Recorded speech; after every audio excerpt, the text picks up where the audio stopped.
Bora ficar super bem informado sobre as últimas notícias do São Paulo. Senhoras e senhores, respeitável público, começando mais um vídeo aqui no meu canal pra gente falar sobre São Paulo Futebol Clube. Prazer, pra quem não me conhece, eu sou Alexander Vieira. Te convido a se inscrever no canal e ativar o sininho das notificações para sempre ficar por dentro de tudo que acontece nos bastidores do São Paulo. Te convido para a live mais tarde às 8 horas para todos os membros do Plano Mundial 2005. Então, seja membro do canal para você poder participar da live que a gente vai ter bate-papo ali, a gente vai poder conversar bastante, trocar uma ideia bem legal.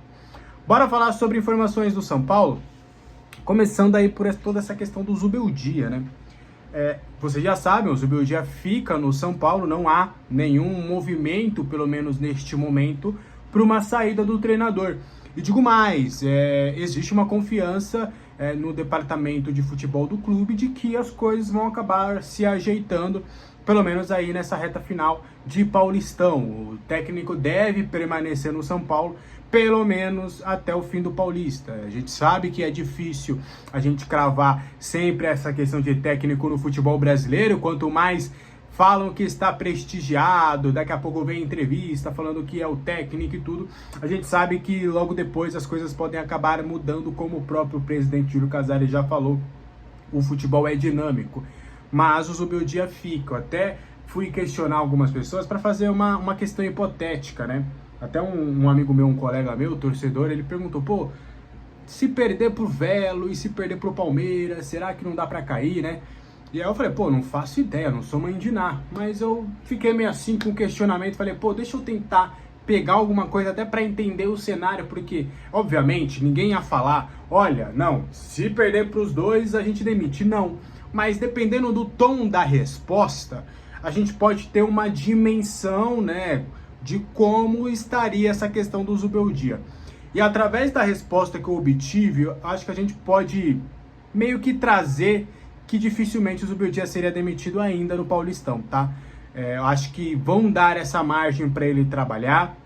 Chegou o Oscar, o Alisson e o Pablo Maia estão de novo se entrosando, então há um entendimento que há um tempo para as coisas se ajeitarem. E aí, outra questão que chegaram, falando, pô, Alex, querendo ou não, no Morumbi a gente consegue os resultados. É só alguns ajustes fora de casa. E o time titular perdeu só 2 vezes, né? Perdeu aliás, perdeu uma vez só, que foi pro Santos. Então, a outra derrota que foi contra o Bragantino, o time titular entrou na reta final.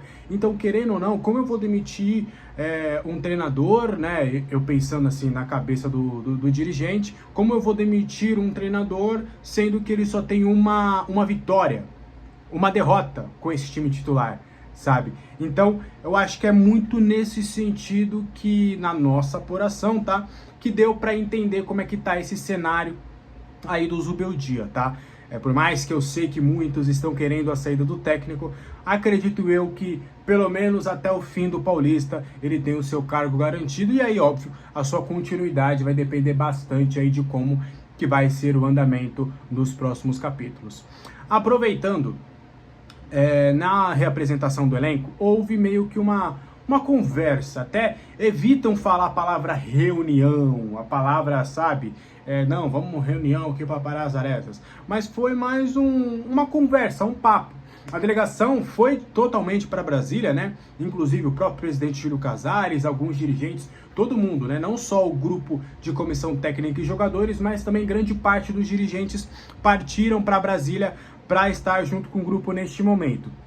E houve um papo, uma conversa, né, de todas as partes ali para tentar parar as arestas, para acabar com um princípio de crise. Diretoria cobrando treinador e jogadores, comissão técnica cobrando jogadores e jogadores se cobrando, e também todo mundo ali tentando, né, encontrar soluções, meio que uma conversa, um diálogo. Olha, a gente precisa dar uma melhorada, foram 2 jogos bem ruins.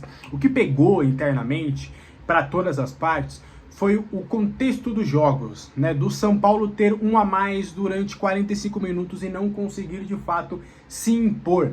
Isso foi o que mais pegou ali geral. É um consenso de que, ó, a gente não pode ter esse comportamento, a gente não pode jogar esse futebol, sendo que a gente tá com um jogo a favor.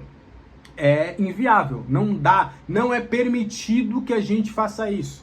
Somos humanos, tudo, foram reservas, estamos em início de pré-temporada, tudo bem. Mas os cenários dos 2 últimos jogos, né, proporam ao São Paulo, ofertaram ao São Paulo a oportunidade de ter uma vitória tranquila, principalmente contra a Inter de Limeira, que foi o time titular. Então houve meio que esse diálogo, essa conversa ali em Brasília, onde todo mundo, olha, vambora, vamos acordar, vamos pra cima, as coisas ainda estão no início do ano, mas o futebol tá pegando aqui, Paulista aqui, a primeira campanha da primeira fase já tá ficando difícil, então a gente precisa acordar, a gente precisa reagir. Semana de clássico, no fim de semana tem um confronto contra o Palmeiras que é importante que a gente vença, que a gente pode aqui até eliminar um rival. É um confronto que nos últimos anos tem sido bem disputado, disputas de finais, então a gente precisa aqui acordar nessa semana importante. Esse diálogo foi mais um chacoalhão ali geral para todo mundo fazer com que o São Paulo consiga os seus objetivos, tá? Para continuar até nessa questão, bora de uma exclusivinha, né, que é bem interessante da gente trazer também.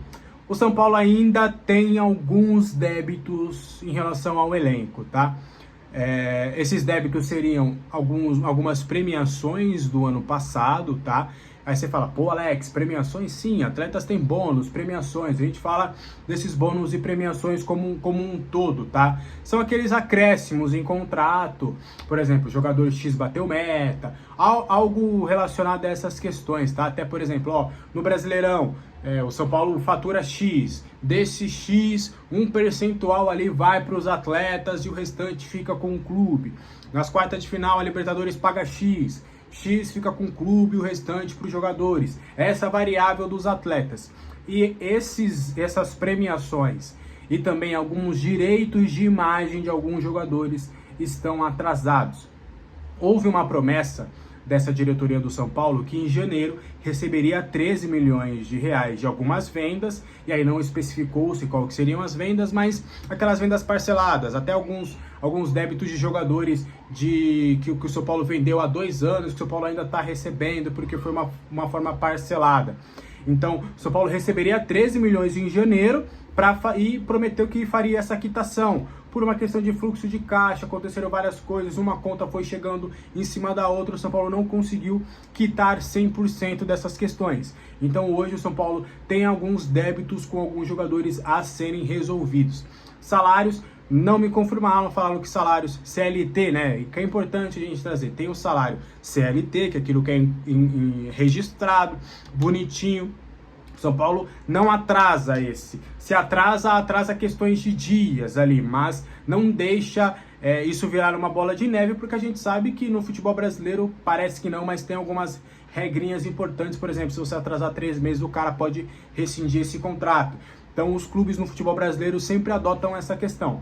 O que é em CLT, o que é de carteira assinada, a gente quita, a gente paga direitinho, só que a gente vai deixando ali direitos de imagens, bônus ali a serem pagos. E alguns jogadores, né, ou esse grupo do São Paulo, tem essas pendências ainda a serem recebidas pelo departamento de futebol, pela presidência, pela diretoria do São Paulo. Então São Paulo que promete inclusive fazer essa quitação o mais rápido possível. A expectativa era para janeiro, aconteceram várias coisas em relação ao fluxo de caixa que acabou não conseguindo fazer essa quitação, mas a partir, né, deste mês aí de fevereiro, o São Paulo também tem algumas entradas aí para acontecerem e pretende começar, né, o ano finalmente sem dever ao seu elenco, deixar tudo em dia e o São Paulo só comece a pagar de fato nas datas recorrentes. Notícia ruim, né? É sempre ruim quando um jogador não recebe aquilo que é prometido, por mais que o jogador possa falar que não, isso acaba atrapalhando até no relacionamento com a diretoria. Então, que o São Paulo consiga aí logo acabar com esses débitos em relação aos seus jogadores. Beleza? Pra gente continuar, Orejuela, e aí? Cadê a rescisão? Cadê tudo isso? Vamos checar, né? Vamos perguntar, né? Porque, de fato, a gente tem já há algum tempo trazido algumas exclusivas em relação ao Orejuela. A gente trouxe com exclusividade que ele estava treinando no CT da Barra Funda e aí depois todo mundo começou a compartilhar. Infelizmente, alguns não dando os créditos devidos, mas tá tudo certo. A gente tá aqui para informar o torcedor, não para ficar aparecendo em outros portais. Depois eu trouxe sobre a reunião de rescisão de contrato que estava acontecendo, estavam em conversas desde dezembro, só que até o momento não houve um acordo. Yaxson Mendes já rescindiu esse contrato, Santi Logan está rescindindo e o Orejuela ainda não. Até houve o interesse do Milionários da Colômbia no jogador, mas esse interesse acabou não evoluindo. Então, por enquanto, o Orejuela segue sendo o jogador do São Paulo. E o São Paulo tem tentado ali alinhar juntamente com seu staff essa rescisão até para que ele possa se mudar para um outro destino, mas essa situação está hoje travada. Então, existe sim um risco, até que considerável, dele acabar cumprindo o seu contrato até o fim de março. O Orejuela tem contrato aí até o final de março de 2025, aquele mesmo contrato que ele assinou lá em 2021 quando ele chegou. Naquela época ele assinou um contrato por 4 temporadas. O Orejuela tem vencimentos na casa dos R$400 mil. Então esse dinheiro, essa grana ainda está na folha salarial do São Paulo. Ele, Luan, Lisiero, jogadores que têm um salário considerável ainda estão na folha salarial do clube. Então o clube ainda tem margem para abrir espaço na sua folha salarial aí nos próximos dias. Quem sabe aí conseguindo com o Orejuela, no mais tardar, mais um pagamento aí na conta do Orejuela, porque até o momento não houve essa rescisão contratual e são fortes as chances dele acabar cumprindo o seu contrato até março. Fica livre, pega o seu passe e aí vai resolver a sua vida e encerrar de vez a sua passagem, que não deixou muitas saudades no São Paulo Futebol Clube. Beleza? Esse foi o vídeo de hoje, espero que você tenha gostado. Qualquer dúvida, os comentários estão abertos. Não se esqueçam, hoje tem live para os membros do Plano Mundial 2005. Então, se você quer fazer parte aqui da live às 8 horas, aquela live bate-papo, só a gente respondendo perguntas, a gente trocando uma ideia, estaremos aqui a partir das 8. Beleza? Um abraço para todo mundo, boa quarta-feira para todo mundo e que seja aí um ótimo dia. Um abraço!